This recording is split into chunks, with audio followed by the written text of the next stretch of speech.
ninguno que sea hijo de Dios puede dejar a sus hijos sin comer y no dar para la comida de los hijos. O sea, ese es peor que los incrédulos. Dice la Escritura, el que no ve por los de su propia casa ha negado la fe y es peor que un incrédulo. Peor que los incrédulos. Entonces no se puede llamar ni cristiano, ha negado la fe. Hola pastor, tengo una pregunta.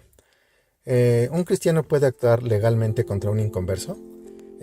Por ejemplo, cuando se tiene un contrato de trabajo en donde algún inconverso incumple el contrato, ¿uno debe sufrir el agravio o puede actuar legalmente? Muchas gracias. El responder esto está en función de varias vertientes. La primera vertiente sería tocar el tema sobre si nosotros, en lo general, como cristianos, podemos pelear un asunto legal con alguien, o si necesariamente tenemos que callar, no decir nada y sufrir el agravio, como por ahí vamos a ver ahorita que dicen en Primera de Corintios, por cuanto somos cristianos y hay que poner la otra mejilla. El Señor Jesús por ahí dijo, lo vamos a ver también ahorita, que si alguien te quiere poner a pleito, no le niegues lo que te quiere quitar, etcétera, más o menos así. Pero eso es un contexto nada más en ciertas circunstancias, porque ahí estamos hablando solamente de nosotros como persona individual, como individuo. Y nosotros tenemos responsabilidad sobre nosotros mismos, pero no sobre otros. Y hay otras circunstancias y ocasiones donde el agravio no solo nos afecta a nosotros, sino que también a otros. Y ahí estamos interviniendo con el derecho ajeno.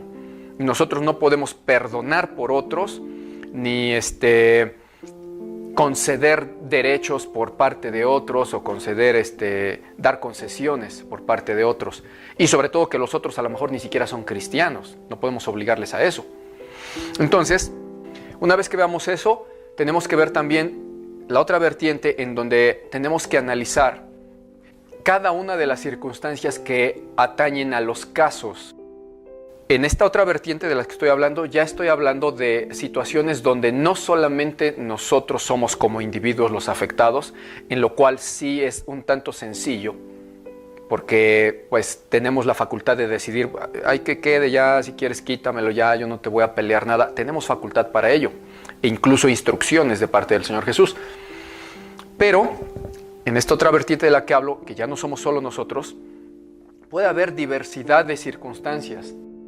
Tendríamos que analizar, por ejemplo, si afecta a mí como empleador, si yo tengo facultad de decidir solo, o si estoy sujeto a otros jefes y soy un subordinado, porque ahí no me mando solo y son dos derechos los que aplican, mi derecho y el derecho del jefe, que tiene sus reglas y con el cual yo también firmé quizás un contrato de sujetarme a las reglas de ese trabajo.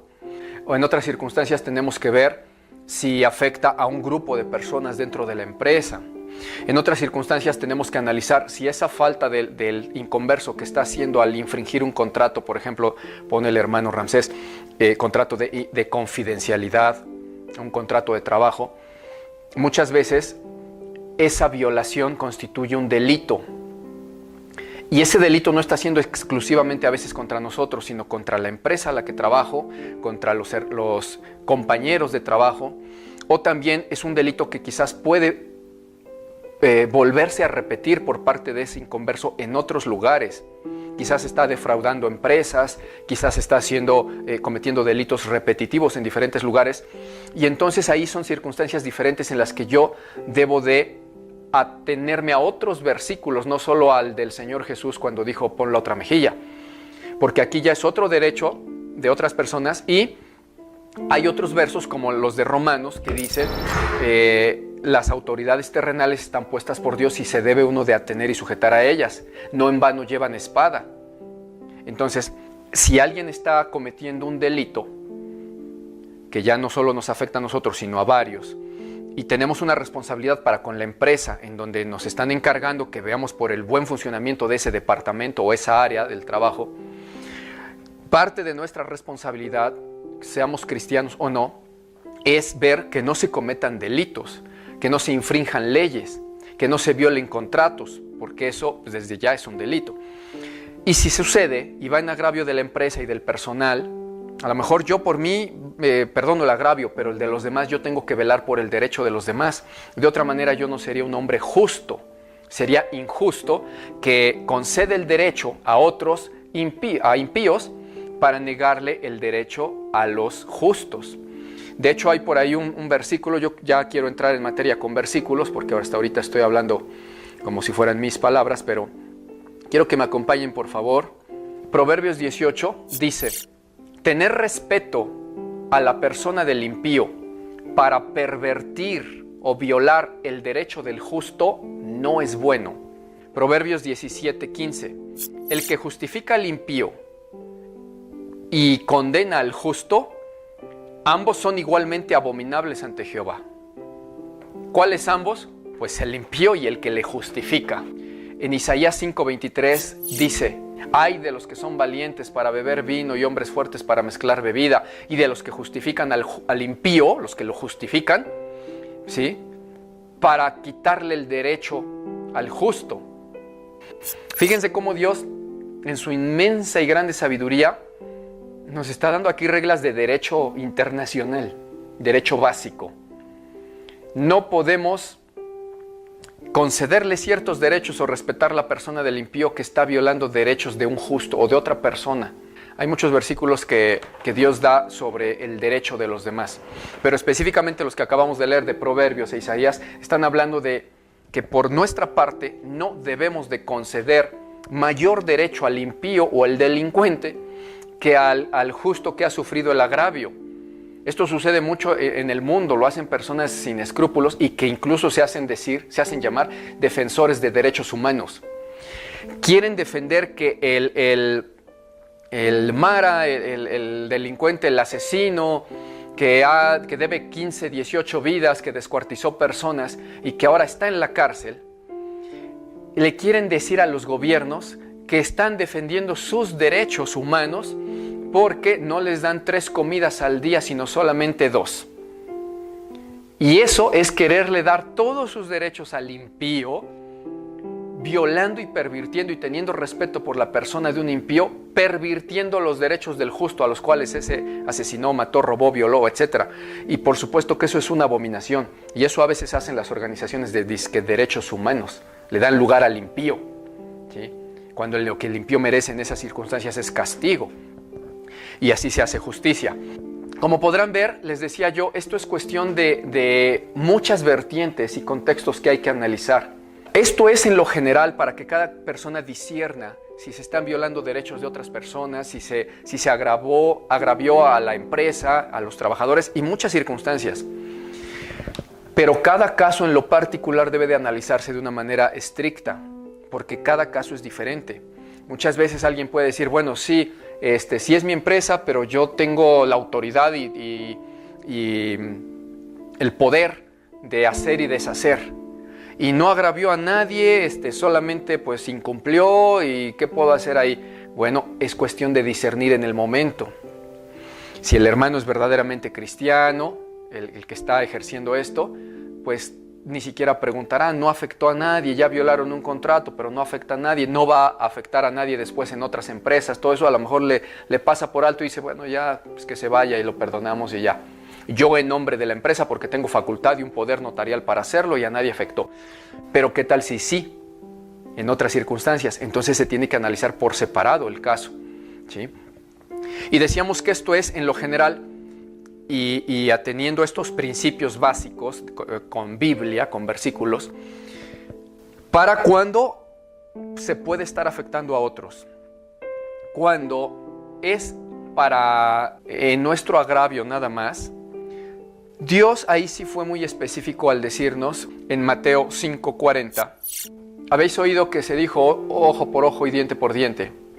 Desde el Mateo 5:38, luego el 39 dice, pero yo les digo, no se opongan al que es malo.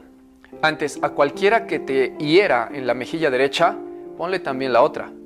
Y al que quiera ponerte a pleito y quitarte la túnica, déjale también la capa. Etcétera, etcétera.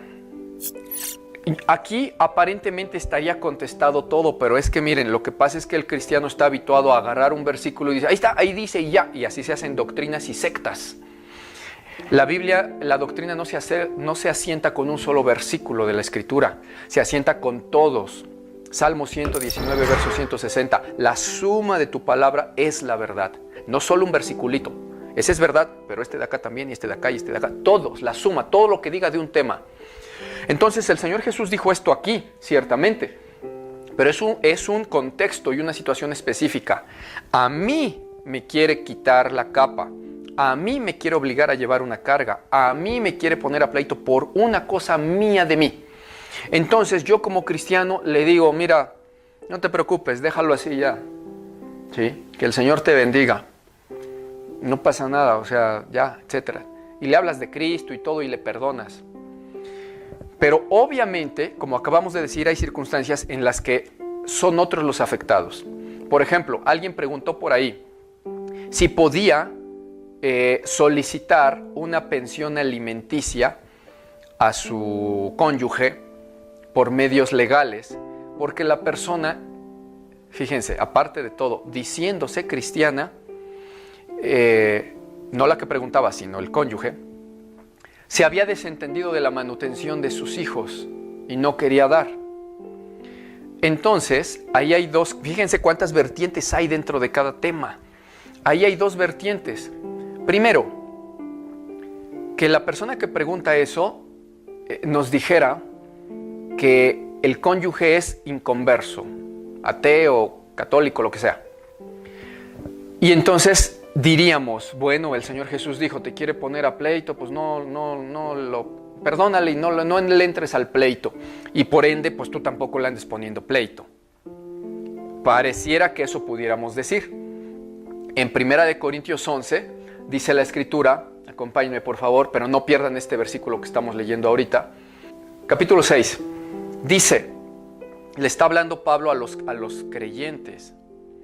Dice, osa, o sea, se atreve, alguno de ustedes, cuando tiene algo contra otro, o sea, alguno de ustedes hermanos, cuando tiene algo contra otro hermano, ir a juicio, se atreve a ir a juicio delante de los inconversos y no delante de los santos. ¿O qué no saben que los santos han de juzgar al mundo? Etcétera, etcétera. Y luego dice en el verso 5, para avergonzarlos lo digo, porque ¿qué no hay entre ustedes, la iglesia, hermanos, uno solo que sea sabio, ni siquiera uno que pueda juzgar los asuntos entre dos hermanos? Verso 6, sino que el hermano contra el hermano pleitea en juicio, y esto incluso ante los inconversos. Dice, de cierto ya es una falta incluso que tengan pleito entre ustedes mismos, etcétera, etcétera. Y luego dice, ¿por qué no soportan más bien el agravio? ¿Por qué no soportan el ser defraudados? Pero son ustedes los que defraudan, y esto a los hermanos. Fíjense, Pablo está diciendo, es una barbaridad lo que hacen. Él está recordando el mandamiento del Señor Jesús que ya leímos, que decía, te quieren poner a pleito, pues no le resistas. Y sin embargo dice, todavía ustedes son los que ponen a pleito, pero ni siquiera en la iglesia, que ya es una falta. Primero es falta que tengan pleitos si son cristianos, que no se perdonen. El Señor Jesús dijo, ya perdona, soporta el agravio, pon la otra mejilla y punto, se acabó. No lo hacen, están muy mal, corintios. Luego, se atreven entonces a ir a juicio. Pero error 2, no lo hacen ante la iglesia, que es la que debe de juzgar ahí el pastor, los ancianos. Esto, hermano, estás mal, arrepiéntete. Y se juzga la cosa rectamente. Así se debe de hacer entre hermanos. Primero, no se va a juicios. Segunda falta, entonces, ¿cómo se atreven? No lo hacen en la iglesia. Y luego, van ante los inconversos a que los inconversos juzguen cosas que se están haciendo entre cristianos santos. Santos, porque no estaban tan santos ahí los corintios, andaban más carnales que otra cosa, dice el apóstol Pablo. Y van ante los injustos a que juzguen. Y por cierto, la cuarta falta y la mayor, que ni siquiera es a que sí aceptan ir al juicio ante los inconversos, sino que ustedes cometen el fraude y el agravio y todavía se atreven a plantear juicio ante tribunales de inconversos. Entonces, eso sí está muy claro para nosotros como cristianos. Entre dos cristianos, el caso de la persona que preguntó también esto por ahí en las redes, de si podría llevar a juicio a su cónyuge, que en primera instancia, si es inconverso, diríamos, bueno, primera instancia, si es cristiano, diríamos, bueno, si es cristiano, el asunto se trata en la iglesia. Ahí hay un problema porque seguro ni siquiera es verdadero cristiano. Lo aseguramos, de hecho. Ninguno que sea hijo de Dios puede dejar a sus hijos sin comer y no dar para la comida de los hijos. O sea, ese es peor que los incrédulos. Dice la Escritura, el que no ve por los de su propia casa ha negado la fe y es peor que un incrédulo. ¿Conocen ese versículo? Bueno, peor que los incrédulos. Entonces no se puede llamar ni cristiano, ha negado la fe. Pero supongamos que es cristiano, que están tratando otro asunto que no es ese. No, el asunto no se lleva a tribunales humanos, se lleva ante los santos y que la iglesia juzgue. Vean la prédica sobre juzgar el pecado en la iglesia. Es un estudio bíblico completo, no es prédica, de 1 hora y fracción. ¿Cómo se debe de hacer el juicio en la iglesia sobre pecado? Así se hace. Entonces, si fuera cristiano el tal cónyuge, en la iglesia. Si en la iglesia no quiere atender, se va a atener a dos cosas. Primero, la iglesia, si no quiere atender a la iglesia, dice la Escritura, entonces no atiende a toda la iglesia, palabras del Señor Jesús, entonces tenle por gentil y publicano, deséchale.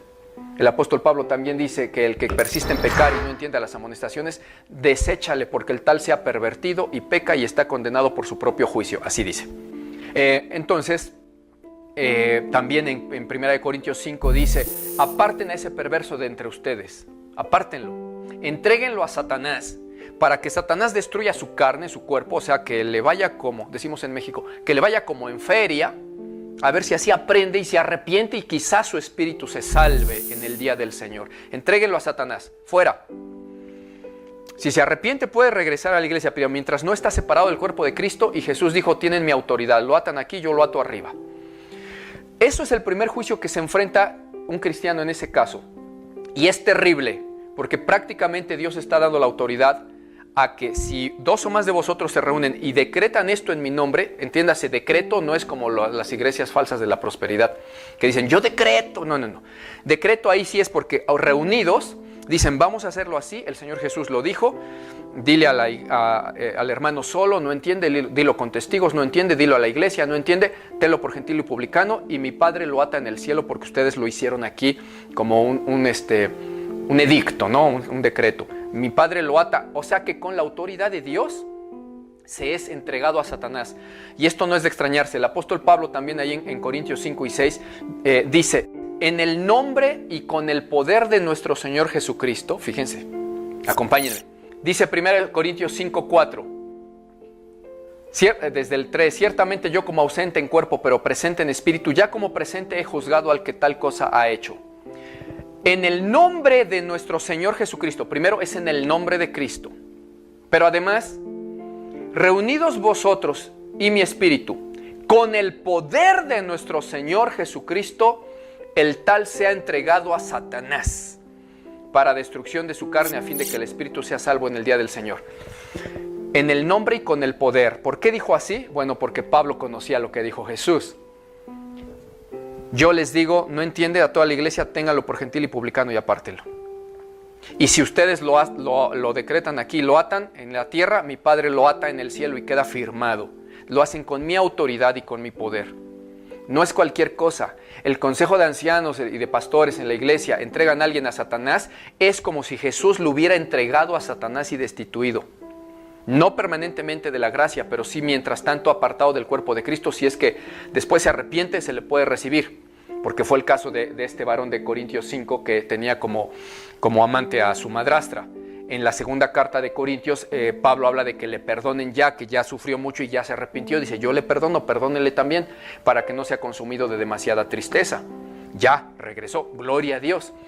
Pero si no lo hubiera hecho, el juicio es tan tremendo que peor que cualquier cárcel humana, porque ha sido destituido de Cristo momentáneamente, del cuerpo de Cristo, la iglesia, entregado a Satanás.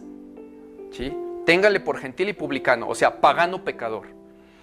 Ese sería el primer juicio al que se enfrenta, pero una vez que no entendió a la iglesia, su cónyuge ya puede demandarle legalmente, entonces sí, porque estaría viendo por el derecho de sus hijos, y si no, sería peor que un inconverso, dice allí Pablo a Timoteo, como tienen en pantalla.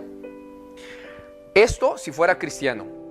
Si fuera inconverso el cónyuge del que se refiere la hermana que preguntó también en las redes, que si le puede meter una demanda por pensión alimenticia, bueno, ahí la respuesta es lo que decíamos hace un rato, ya no es solamente tu derecho. De hecho, no estás peleando por tu derecho ahí. No estás diciendo, dame dinero para que yo coma. No. Tú, si fuera así, le podrías decir, yo soy cristiano o cristiana, no me das dinero para que coma y la ley te obliga, pues no importa, yo te perdono. Yo busco trabajo y como de la basura, no importa, yo te perdono. Y si me muero de hambre, yo te perdono. Pero no está peleando por su derecho, sino por el ajeno, el de niños indefensos que no tienen quien les defienda sino su madre. Y en ese caso su madre tiene que velar, porque si a ella no le está alcanzando para darle de comer adecuadamente a sus nenes, a sus hijos, no hacer algo legal para que el irresponsable dé lo que tiene que dar, no hacerlo sería ser cómplice y dejar a sus hijos en desnutrición solo porque no quiere meterle una demanda al otro, cuando no es ni por su derecho. Ella no puede perdonar en nombre de sus hijos. Ella puede perdonar por ella, pero sus hijos tienen un derecho que es derecho internacional, ni siquiera es local o nacional de los países. Es internacional. El derecho de los niños de tener una sana alimentación es mundial. Y nadie lo puede violar. Y Dios puso leyes, dice ahí en Romanos, y se tienen que sujetar a las autoridades. Entonces, ahí no, aunque queramos, no podemos perdonar por otros y abstenernos. Ahí, pues sí, con la pena se le pone la demanda y que atienda su responsabilidad. Y esto también, otra vertiente que hay que tomar en cuenta es que si la mujer, en este caso mujer, porque puede ser un hombre el que pida la pensión alimenticia, o sea, los derechos son iguales. Pero supongamos que el hombre, si es que él tuviera los hijos y él los cuida y no le alcanza, pues ahí él es el hombre el que pide la pensión, no la mujer. Pero cuando los hijos están con la mamá y no le alcanza, pues la mujer lo pide. Pero ahí hay que considerar una cosa también. Si la mujer tiene un buen trabajo, si le alcanza para sus cosas, su ropa, sus zapatos, sus lujos, a veces se ufanan de que ganan muy bien, que son independientes, que no necesitan de nadie. Bueno, qué bueno, gloria a Dios, que es bendecida. Entonces sería una absurdez que quiera por capricho demandarle al padre que dé más dinero cuando a ella tiene para hacerlo y le sobra, cuando no le es un agravio. Porque entonces sí ya no es por una necesidad y un derecho de los niños de comer, puesto que ella puede suplirlo fácil, sin problema, ¿sí? Entonces ahí no está peleando por derechos de los niños, porque ellos ya tienen todo. Está peleando por capricho, porque quiere ver al otro en la cárcel. Hay países donde eso es un delito penal. Se llama abandono de persona. Y aplica hasta para con los ancianos. Quien abandona a un anciano y no le da de comer a sus padres es cárcel. Creo que recientemente se acaba de despenalizar, no me crean mucho, o ya se va a despenalizar. Pero sí, creo que ya va, porque decían que encerraban al padre irresponsable y le quitaban más el derecho al niño de poder convivir con él. Entonces, por ahí hay una controversia, no sé cómo va, pero es un delito. Entonces, si la mujer ya está fácilmente, sin problemas, sosteniendo a sus hijos y a fuerza quiere que lo metan a la cárcel al otro, entonces ya tiene algo malo en el corazón. Ya no está peleando por derechos y alimento de hijos, ya está peleando por venganza o por lo que sea, o por capricho. Y esa va a dar cuentas a Dios. Noten cómo hay varias vertientes, varias circunstancias, y se obtiene la respuesta de toda la suma de versículos. Lo que dijo el Señor Jesús en Mateo 7, lo que dijo en Mateo 5, en el Sermón del Monte, lo que dijo en Romanos 2, Romanos 3, lo que dijo en Corintios 5. Todo eso, lo que dijo en Proverbios, lo que dijo en Isaías sobre el derecho ajeno, sobre el impío, todo eso atañe en cada caso, y cada caso lo tenemos que analizar de manera individual. Pero hasta ahorita, de momento, yo supongo y espero que con todos estos contextos, pasajes bíblicos y doctrina, tengan suficiente como para saber ustedes discernir en cada caso lo que deben de hacer. Ante todo, debe de haber pureza en el corazón, debe de haber perdón, ¿sí? Debe de ser el derecho de uno el que nos permita perdonar o actuar, si es que es el derecho de otros, y las circunstancias.